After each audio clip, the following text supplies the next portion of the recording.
Le soleil se lève sur un doux matin de juin 1279 avant Jésus-Christ. Aujourd'hui, on couronne un jeune et dynamique prince de 25 ans, le pharaon Ramsès II. Cette journée de cérémonie marque le début d'une épopée extraordinaire dans l'histoire de l'Égypte antique.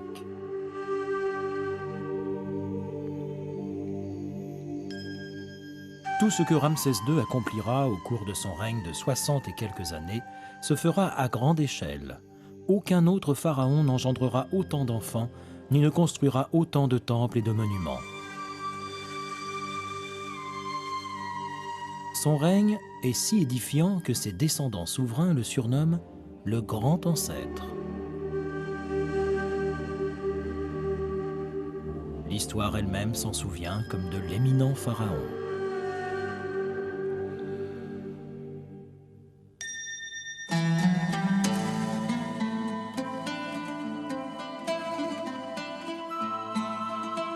Lorsque Ramsès II monte sur le trône, il est prêt à assumer ses fonctions comme aucun autre prince ne l'a été avant lui. Son père, Séti Ier, s'est illustré par ses exploits militaires et par une ouverture sans précédent de son pays aux arts et à l'architecture. Séti Ier est bien décidé à ce que son fils, une fois pharaon, perpétue cet élan. Il décide donc pour lui d'une éducation et d'une instruction militaire des plus solides. Tout jeune, le prince Ramsès suit déjà son père dans ses campagnes militaires en Libye et en Syrie. Et puisque la dynastie repose dorénavant sur ses épaules, on lui inculque en même temps le devoir d'engendrer une descendance consistante. Ramsès, qui se passionne pour le métier de roi, semble avoir parfaitement compris la leçon. Ainsi, avant même qu'il soit couronné pharaon, ses deux femmes principales au harem royal lui auraient déjà donné plus de 20 enfants. Les Égyptiens se mariaient jeunes. Il est même probable qu'on mariait les jeunes princes dès que possible, de sorte qu'ils commencent à procréer sans perdre de temps. Le principe étant de s'assurer un maximum de légataires masculins pour le cas où le premier d'entre eux viendrait à mourir avant la succession. La deuxième raison de cette précocité était que la maison royale se devait de véhiculer auprès du peuple égyptien une image forte de fécondité.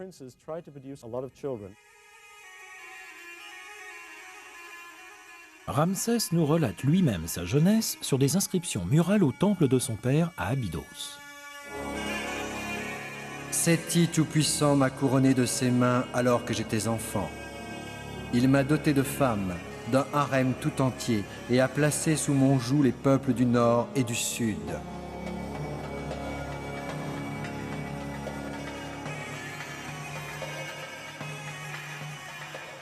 Fort de son expérience sur les grands chantiers de son père dans l'encadrement des tailleurs de pierre à la carrière d'Assouan, Ramsès, une fois devenu pharaon, s'empresse de faire élever ses propres monuments.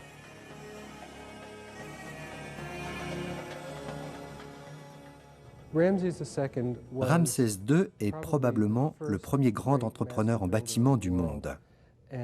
C'est certainement le monarque qui a le plus construit dans l'histoire antique.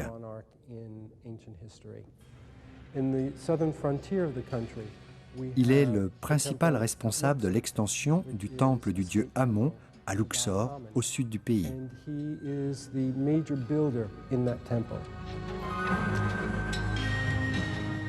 mois après son couronnement, on y organise une fête en son honneur. Pour marquer en retour sa gratitude, Ramsès commandite à Luxor une nouvelle entrée ainsi que 2 obélisques, dont celui de la place de la Concorde à Paris et la première d'une série de statues colossales à son effigie. Voici la partie supérieure d'une énorme statue à son image provenant d'un temple qu'il a fait bâtir à Abydos. Elle est une représentation typique des pharaons sous l'ancienne Égypte, c'est-à-dire d'un adulte viril puissant. Cette statue est restée longtemps ensevelie sous les sables, ce qui lui a permis de bien se conserver. Voyez avec quelle vivacité on les peignait à l'époque. Il s'agissait avant tout de les faire apparaître comme des entités vivantes.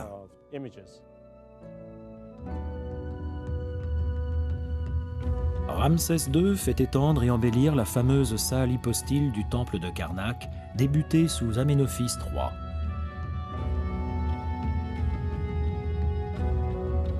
Avec ses 134 colonnes culminant autrefois à 23 mètres, cette merveille de l'architecture ancienne forme une véritable forêt de pierre.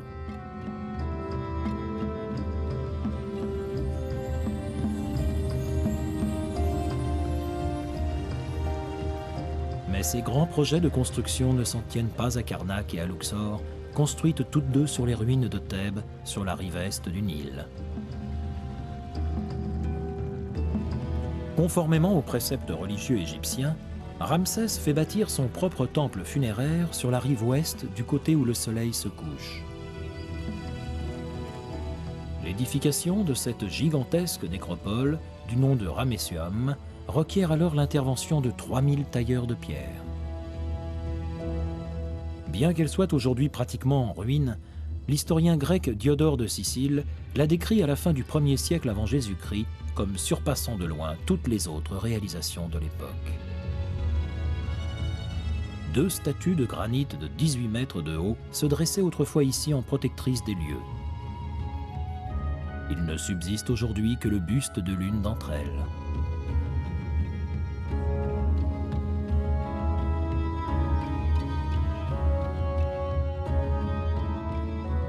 Il faut cependant descendre plus au sud, à la frontière actuelle avec le Soudan, pour trouver le plus magistral de ces monuments, le temple d'Abou Simbel.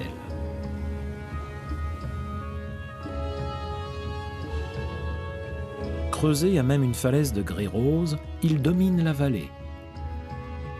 Sa grandeur semble vouloir rappeler à quiconque navigue là sur les eaux du Nil qu'il entre dans le pays des dieux. On estime que la construction d'Abou Simbel débute dans la 10e année du règne de Ramsès II, en 1269 avant Jésus-Christ, et qu'elle dure 13 ans.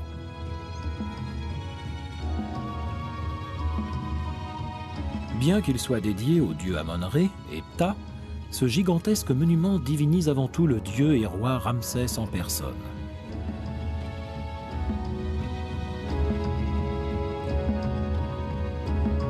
D'une façade qu'on dirait presque surgie de terre, 4 portraits colossaux du pharaon dominent la vallée de leur toute-puissance.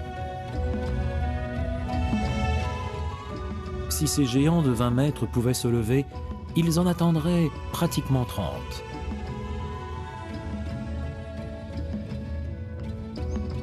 Les représentations de l'entourage de Ramsès II, ses divinités, femmes, enfants et amis, restent en comparaison minuscules. Le temple d'Abou Simbel est en soi un modèle de technique architecturale. Son orientation a été calculée de telle sorte que 2 jours par an seulement, aux équinoxes de printemps et d'automne, les rayons du soleil levant traversent l'entrée et inondent de lumière les statues du roi représentées sous les traits du dieu Osiris.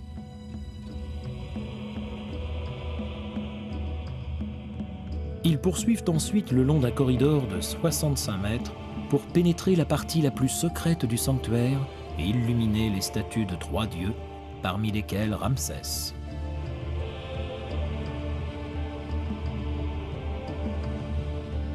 Un 4e dieu, Ptah, n'apparaît que partiellement à la lumière du jour. Ptah est en effet la divinité des ombres.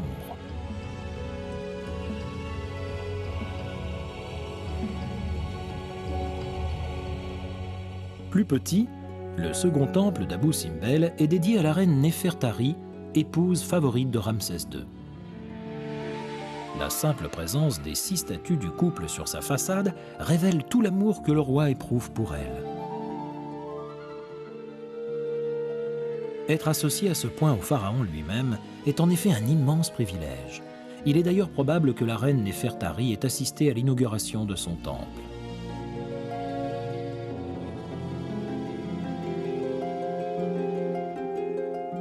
Lorsque Néfertari meurt en 1254 avant Jésus-Christ, Ramsès II a déjà fait bâtir à son attention une tombe dans la vallée des Reines, sur la rive ouest du Nil, près de Thèbes.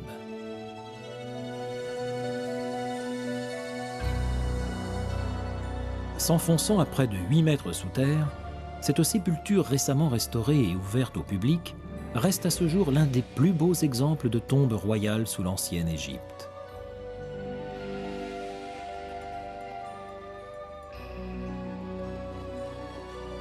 Les fresques du caveau montrent Néfertari dans des poses symboliques en compagnie des dieux.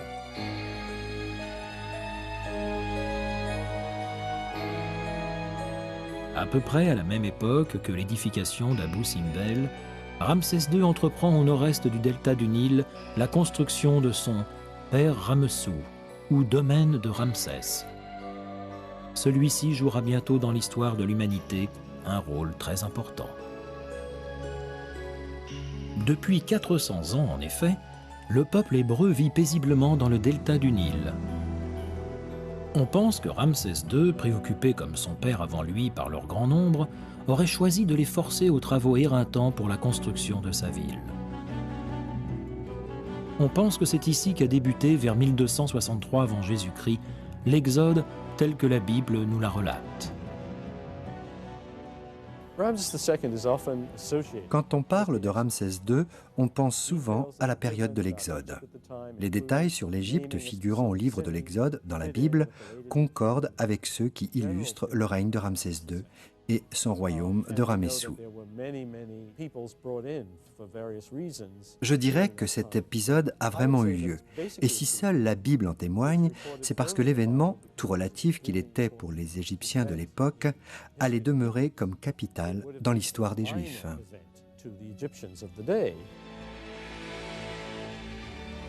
Qu'il ait été ou non le grand pharaon mentionné par la Bible, il est clair que Ramsès II est alors déterminé à laisser aux quatre coins de l'Empire son empreinte toute puissante. En faisant élever autant de monuments à sa gloire, il se hisse à l'image d'un dieu.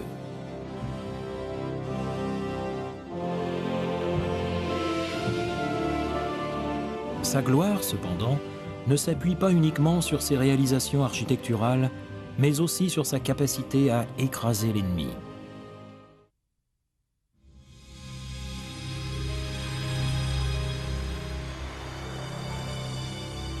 Si un seul pharaon devait subsister parmi ceux ayant marqué la longue civilisation de l'ancienne Égypte, c'est bien lui. Ramsès II est le plus prolifique à tout point de vue, y compris sur les champs de bataille.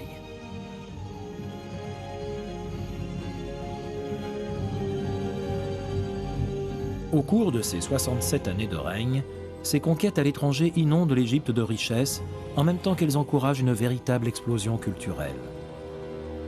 Les impôts qu'il lève ainsi que ses butins de guerre lui permettent de financer l'embellissement des temples et la construction de nouveaux monuments.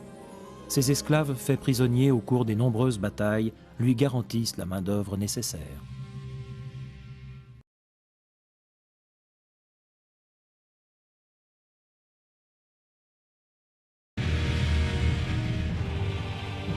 Au nord-est de l'ancienne Égypte s'étend un vaste désert marqué aujourd'hui par la Syrie.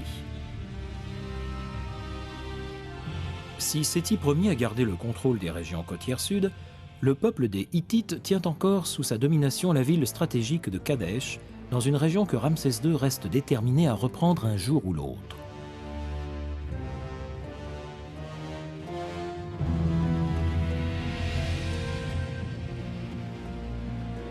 Dans la 4e année de son règne, profitant d'une révolte dans les territoires occupés, il décide de sceller à jamais l'œuvre expansionniste de son père en chassant une bonne fois pour toutes l'ennemi hittite de ses bastions.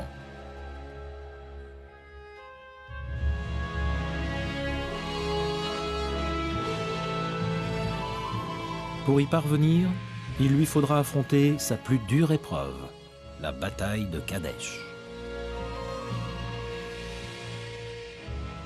Les inscriptions nous racontent ainsi qu'en 1275 avant Jésus-Christ, il rassemble l'une des plus vastes armées que l'Égypte ait alors connue. 20 000 hommes traversent la bande de Gaza et font route vers Kadesh.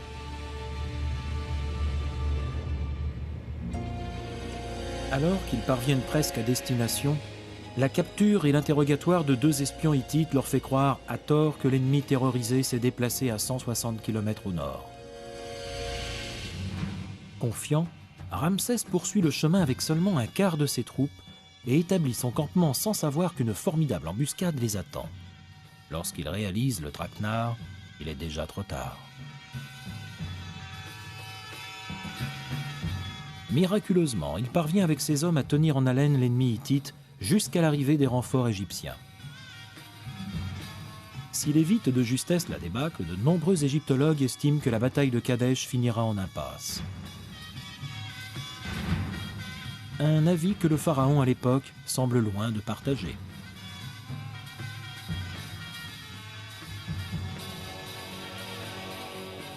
Les murs des temples de Karnak, de Luxor, d'Abydos, d'Abou Simbel et du Ramesséum décrivent au contraire les triomphes de Ramsès à Kadesh. Ces fameuses victoires militaires que l'on célèbre ici comme les plus grandioses de l'ancienne Égypte ont-elles donc réellement eu lieu ? La représentation et la description de la bataille de Kadesh figurent parmi les documents historiques les plus intéressants dont nous disposons sur le règne de Ramsès II. On y dépeint le pharaon comme le vainqueur magistral des Hittites.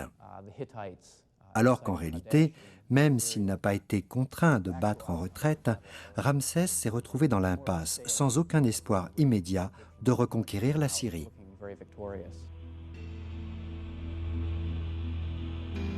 D'autres échecs militaires suivront avant que Ramsès ne réalise qu'il vaut mieux tirer un trait sur la Syrie.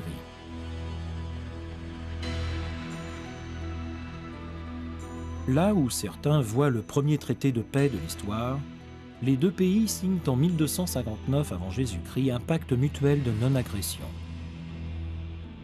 Gravés dans des plaques de pierre et d'argile, les deux versions du document hittite et égyptien ont survécu jusqu'à nous.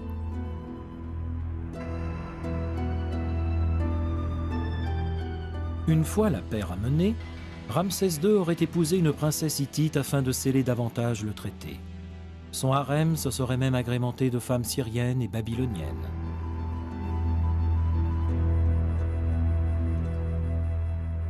Ramsès II meurt en 1212 avant Jésus-Christ à l'âge de 92 ans.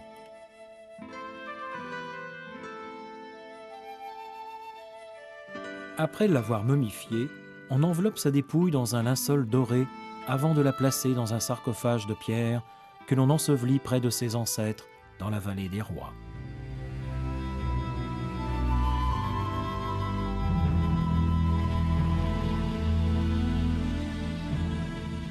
Malgré toutes les précautions prises pour assurer au pharaon sa vie éternelle dans l'au-delà, sa tombe est régulièrement pillée au cours des 2 siècles qui suivent. Après l'avoir enveloppé, des prêtres se chargent de déplacer d'urgence sa momie. Les restes de Ramsès II finissent dans un simple cercueil de bois de cèdre. Ce n'est qu'en 1881 de notre ère que l'on retrouve cette momie parmi d'autres, dans la cache royale de Der el-Bahri, creusée près du temple de la reine d'Hatshepsut.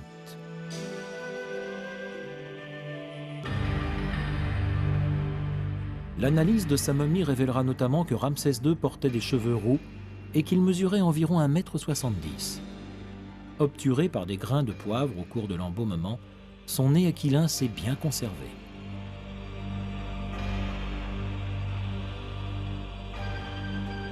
L'impossibilité du pharaon de trouver le repos après la mort est révélatrice du sort de l'Égypte. Le pays amorce à cette époque un long et difficile déclin.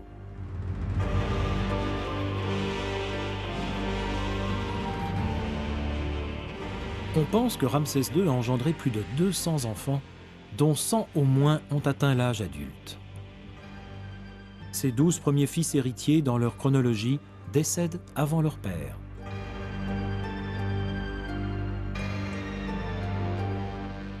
C'est le 13e, du nom de Merenta, qui assure la relève à l'âge de 60 ans.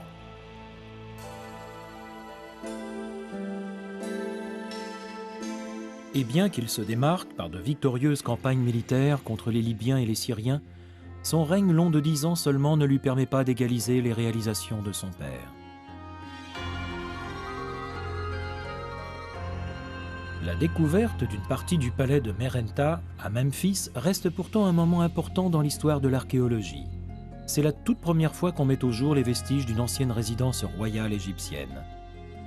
Des fragments de ce complexe architectural ainsi qu'une maquette du palais exposée aux États-Unis, au musée archéologique de l'Université de Pennsylvanie, permettent de mesurer toute la grâce des intérieurs qui font alors le quotidien des pharaons.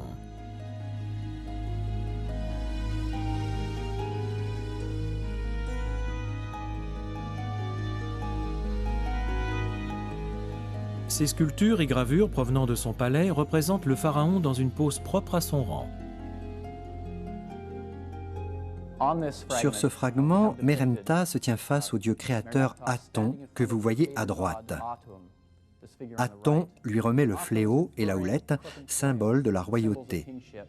Merenptah apparaît ici, coiffé de la couronne, et tient un oiseau échassier qu'on appelle un vanneau et qui symbolise le peuple égyptien.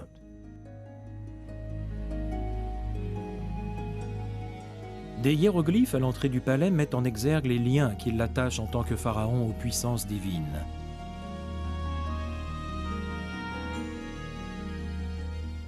Le déchiffrage donne ceci. En te remettant le fléau et la houlette, je t'ordonne, Pharaon, pour des millions d'années. On a là un concentré de l'interaction qui existe entre le roi et les dieux égyptiens, où l'on voit clairement la façon dont il lui confère les pleins pouvoirs. Si à la mort de Merenptah en 1202 avant Jésus-Christ, la glorieuse 19e dynastie n'est déjà plus qu'une vieille histoire, l'épopée des grands pharaons ne s'achève pas là pour autant. Ramsès III lui succède en digne représentant d'une puissante Égypte, alors qu'une reine du nom de Cléopâtre s'apprête à devenir l'héroïne d'un drame qui passionnera le monde entier.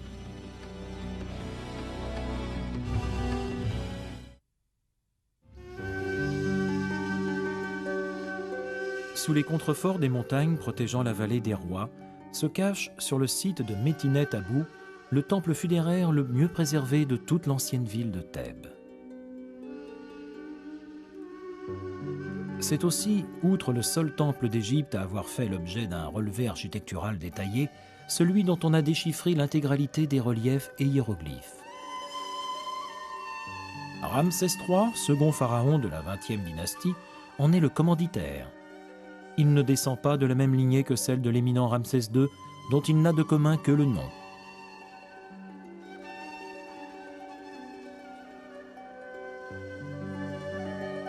Lorsqu'il monte sur le trône en 1182 avant Jésus-Christ, Ramsès III hérite d'une Égypte stable et d'une nation relativement tranquille.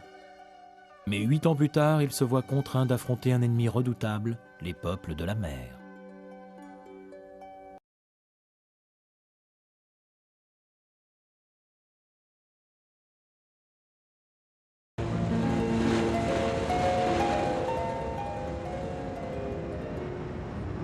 Vers 1176 avant Jésus-Christ, les anciennes nations situées à l'est de la Méditerranée, sur les territoires actuels de la Turquie, de la Syrie et d'Israël, se retrouvent prises sous la menace armée d'envahisseurs connus sous le nom générique de « peuples de la mer ».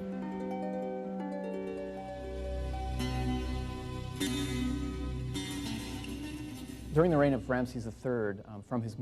temple funéraire de Ramsès III à Médinet Abou nous livre le long récit de l'invasion, puis du rejet d'Égypte des peuples de la mer.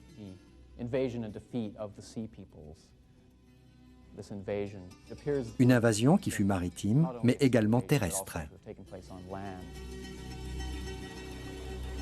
Car s'ils sont bien accompagnés de farouches guerriers, ces peuples de la mer sont avant tout des hommes, des femmes et des enfants, à la recherche d'une terre où s'établir. La menace pour l'Égypte semble alors d'autant plus grave que ces peuplades sont parvenues à écraser les Hittites, les grands rivaux des Égyptiens. Ramsès III ordonne donc d'urgence à ses avant-postes militaires de défendre coûte que coûte les frontières de l'Empire, le temps qu'il envoie sur place son armée repousser l'envahisseur.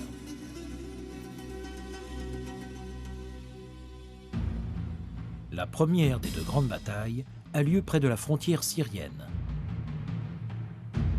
Si Ramsès III en sort vainqueur, il doit encore affronter la formidable puissance maritime des peuples de la mer.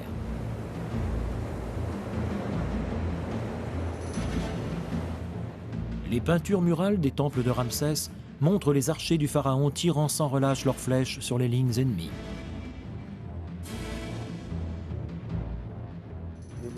Ce fut un type de guerre tout à fait inhabituel pour les Égyptiens. Il s'agissait de s'opposer à un peuple exotique dont ils ne connaissaient pas le moins du monde le potentiel militaire et stratégique.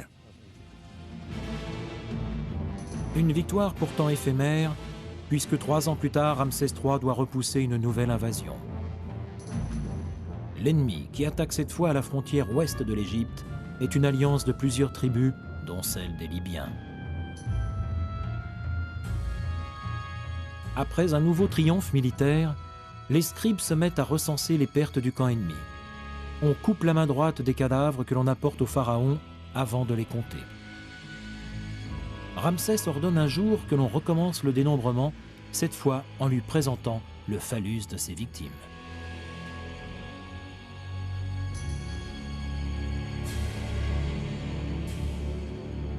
Ramsès III vient à nouveau de sauver sa nation. Mais l'ironie du sort veut que l'on s'en prenne à sa vie.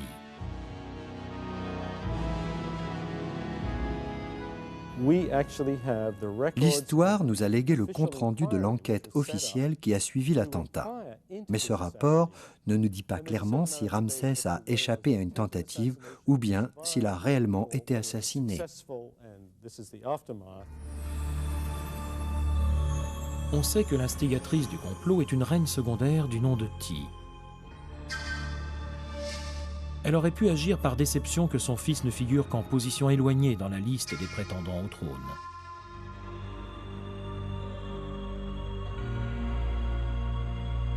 Elle aurait cherché à éliminer Ramsès afin d'usurper la lignée royale au profit de sa propre descendance et prendre ainsi le contrôle de l'Égypte.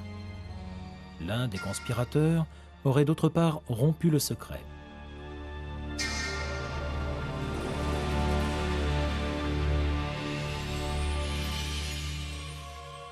Le procès impliquera plus de 40 conjurés. Après avoir été reconnus coupables, 6 d'entre eux se suicident face aux jurés, évitant ainsi une mort lente et épouvantable par empalement.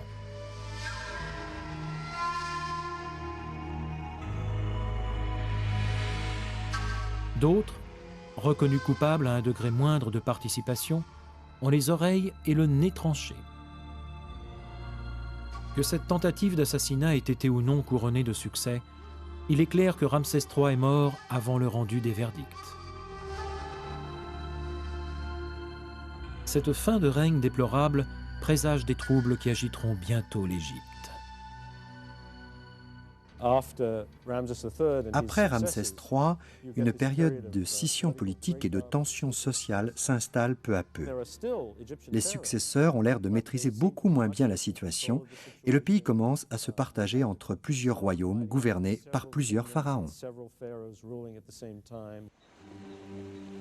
Certains égyptologues tentent une explication. L'Égypte ne se limite plus à l'étroite et paisible vallée du Nil. D'autres grands empires surgissent tout autour, notamment la Syrie. On est là dans une époque de fluctuations qui déstabilisent l'Égypte et la font chuter de son piédestal. Et le pays souffre tout entier de cela. Sur les 8 siècles qui suivent, près de 70 souverains issus de 11 nouvelles dynasties se succèdent au trône d'Égypte. Parmi eux, figurent des conquérants libyens, nubiens, syriens et perses. En 333 avant Jésus-Christ, le pays alors sous la domination des Perses doit affronter l'un des plus grands chefs militaires de tous les temps, Alexandre le Grand.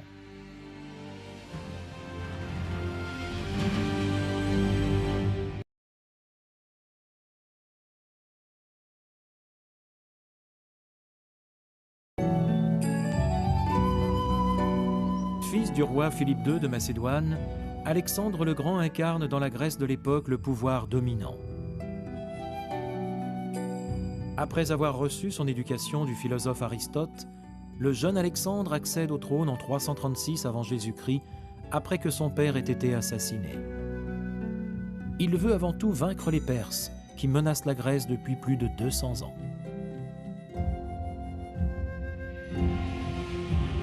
À 25 ans, ses succès rapides lui permettent de libérer les cités grecques et de triompher du grand roi des Perses, Darios, à la bataille du Granique en juin 334 avant Jésus-Christ.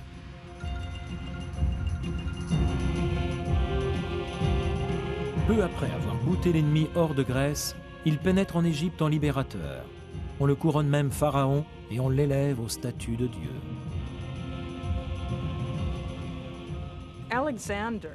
Alexandre était un homme doué d'une intelligence remarquable. Il a su faire preuve en Égypte, plus que partout ailleurs, de sa perspicacité et de son flair en matière de politique. Et même si ses armées ne le considéraient pas comme un dieu vivant, il avait compris, comme ses conseillers, qu'en se rendant maître de l'Égypte, il lui faudrait là-bas endosser la cape royale et être adoré comme une divinité.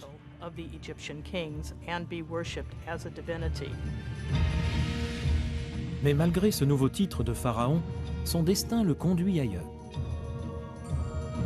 Peu après avoir fondé la ville d'Alexandrie, dont il fait la nouvelle capitale du royaume, il repart en conquête sur des terres qui le mènent jusqu'en Inde.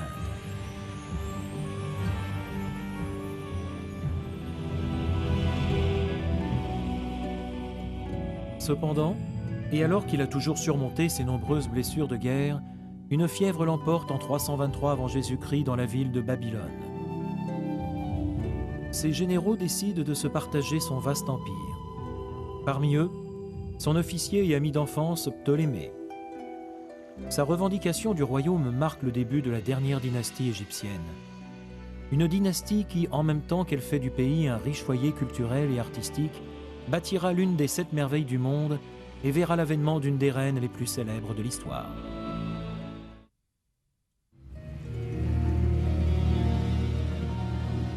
Dans les fonds marins au large du port d'Alexandrie repose la clé d'une énigme vieille de plus de 2000 ans. Les souverains se promenaient autrefois sur cette chaussée qui reliait la ville à la petite île de Pharos.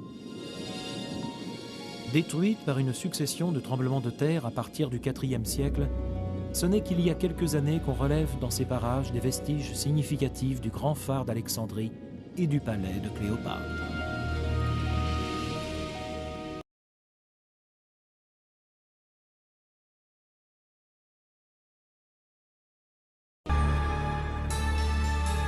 Le dernier chapitre de notre épopée des plus grands pharaons débute en 323 avant Jésus-Christ, lorsque Ptolémée Ier, général macédonien et fidèle lieutenant d'Alexandre le Grand, revendique le trône d'Égypte avant de se proclamer lui-même pharaon. Il devient en 305 avant Jésus-Christ le premier roi de la 32e dynastie, celle des Ptolémées. La dynastie égyptienne des Ptolémées s'est illustrée par son maintien, la plupart du temps, d'un pays stable et prospère. Elle a su rester respectueuse des traditions religieuses locales, tout en continuant de pratiquer sa religion grecque. La succession des Ptolémées apparaît d'ailleurs en peinture sur les murs de nombreux temples, comme la dernière et prestigieuse dynastie de la royauté égyptienne. Les Ptolémées sont eux aussi de grands bâtisseurs. Parmi leurs œuvres majeures, la monumentale bibliothèque d'Alexandrie.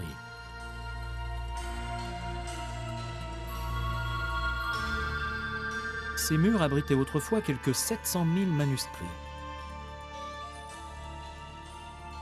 C'est vers ce haut lieu de la culture scientifique et littéraire qu'affluent alors des 4 coins du monde savants et autres érudits en quête de connaissances.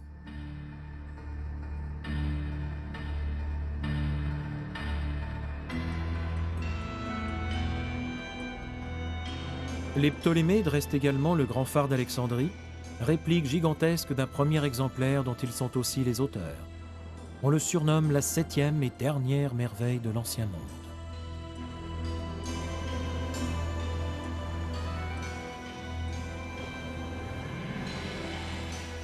Culminant à 135 mètres depuis la petite île de Pharos, face au port d'Alexandrie, son fanal, alimenté par un immense brasier, est alors visible à plus de 160 km à la ronde.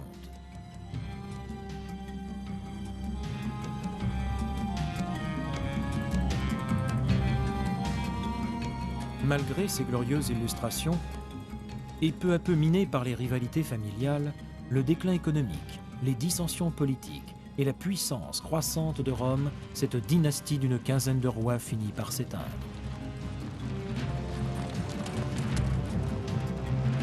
Au milieu du 1er siècle avant Jésus-Christ, alors que Jules César rayonne jusque sur les eaux du Nil, les Ptolémées ne sont plus que des souverains fantoches. En 51 avant Jésus-Christ, Ptolémée XII lègue le trône d'Égypte à sa fille de 18 ans, Cléopâtre, la 7e du nom. Celle-ci est contrainte de partager ses responsabilités avec son frère de 10 ans, Ptolémée XIII.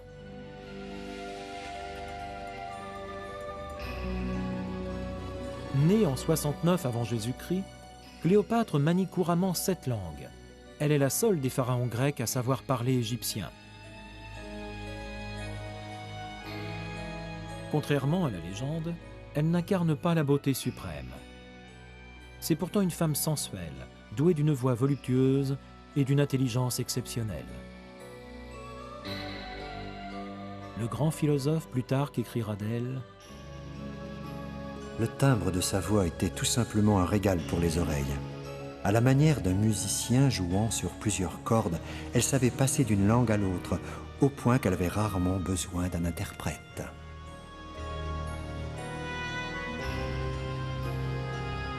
Cléopâtre devra user de tous ses talents pour garder le contrôle d'une Égypte qu'elle aime énormément.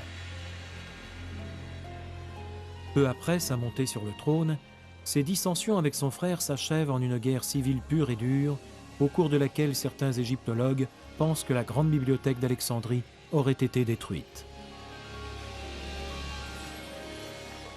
Forcée de fuir provisoirement vers la Syrie, Cléopâtre revient à Alexandrie lorsqu'elle apprend que Jules César vient d'y entrer.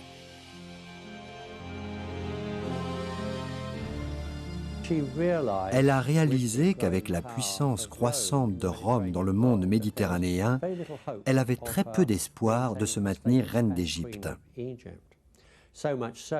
Et lorsque César est entré en Égypte, elle s'est mise en tête de le séduire, comme on a tous pu le voir dans bon nombre de scénarios de pièces et de films. Ses servantes la dissimulent dans un tapis et la passent clandestinement jusqu'au quartier de Jules César à Alexandrie. Lorsqu'il déroule ce tapis qu'on lui présente comme un cadeau, l'empereur découvre avec enchantement la reine d'Égypte, qui devine à ce moment-là qu'elle vient de gagner son meilleur allié. Vaincu, son frère Ptolémée XIII se noie mystérieusement.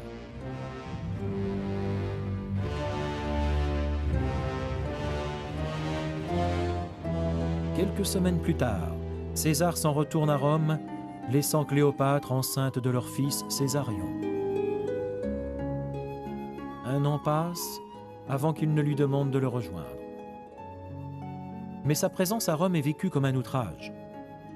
Venant s'ajouter aux querelles de l'empereur avec le Sénat, cet affront conduit à l'assassinat de César en 44 avant Jésus-Christ.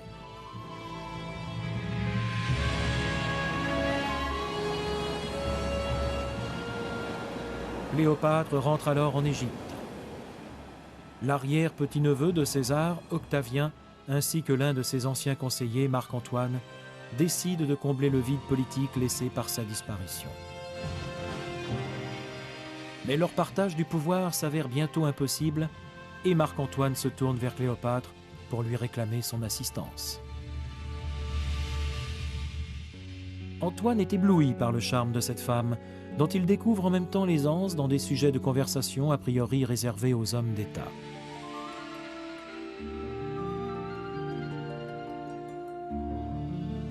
C'est le début d'une histoire d'amour doublée d'une solide alliance politique où ils jouent tous deux à la fois leur destin et celui de l'Égypte. Après une ultime et infructueuse tentative d'arrondir les angles avec Octavien, Antoine décide de rejoindre une bonne fois pour toutes Cléopâtre.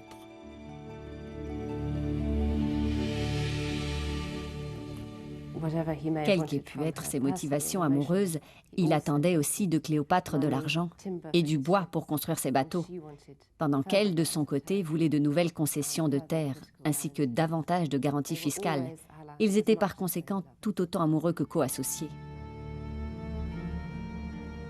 Ainsi, Marc-Antoine lui fait-il cadeau, comme à leurs 2 enfants, de conquêtes romaines en Asie. Il reconnaît en outre et proclame que Césarion, le fils qu'elle a eu avec Jules César, est bien le successeur légitime.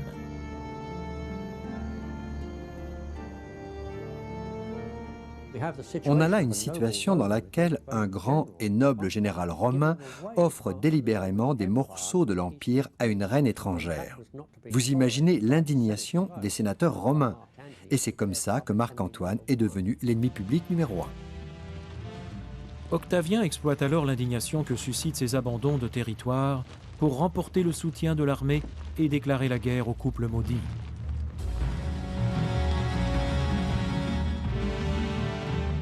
En 31 avant Jésus-Christ, Octavien et ses Romains enserrent la flotte égyptienne dans la bataille navale d'Actium.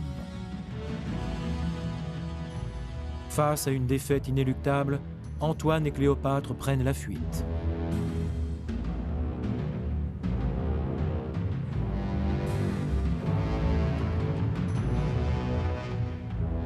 En moins d'1 an, les Romains s'emparent d'Alexandrie et les forces égyptiennes capitulent. Marc-Antoine savait le destin qu'on lui réservait et il a choisi une sortie de scène à la romaine. Il s'est suicidé avec son épée dans Alexandrie assiégée. Cléopâtre, elle, s'attendait à ce qu'on l'enchaîne par les poignets et les chevilles pour l'exhiber dans une Rome triomphante. Il n'était pas question non plus qu'elle tente de séduire Octavien après César, puis Antoine, qu'elle aimait et venait de perdre. Octavien, qui en tout cas s'assurait par cette immense victoire la domination du monde romain. Marc-Antoine aurait expiré entre les bras de Cléopâtre. La reine elle-même, prête à se donner la mort, ordonne alors qu'on lui apporte en secret un serpent venimeux.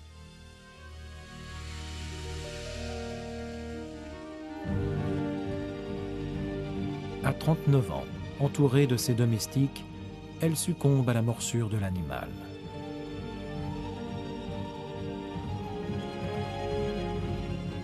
Il ne faut pas croire que ce fut forcément pour elle la pire des morts. Ce type de peine capitale était assez répandu en Égypte à l'époque, et l'on peut s'attendre à ce que Cléopâtre se soit faite à l'idée de mourir de cette manière. Avec le dernier souffle de Cléopâtre, s'achève la grande épopée des pharaons. Une digne fin en soi pour l'une des plus grandes histoires d'amour de tous les temps et pour la civilisation de l'ancienne Égypte qui aura duré plus longtemps que tout autre.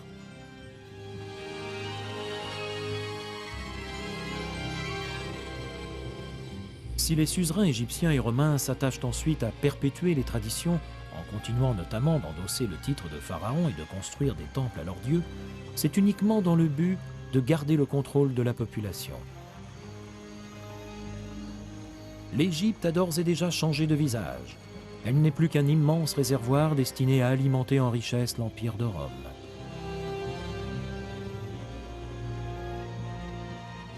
Laissés à l'abandon, les magnifiques lieux saints et monuments édifiés sur plus de 3 millénaires décrépissent lentement mais sûrement.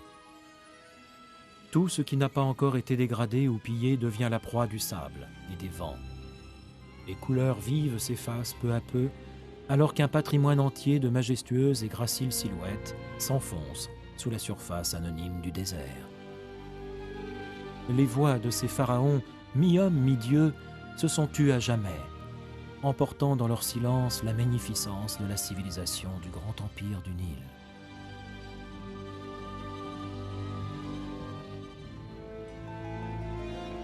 Mais l'héritage principal des plus grands pharaons d'Égypte a malgré tout survécu à l'oubli et aux destructions.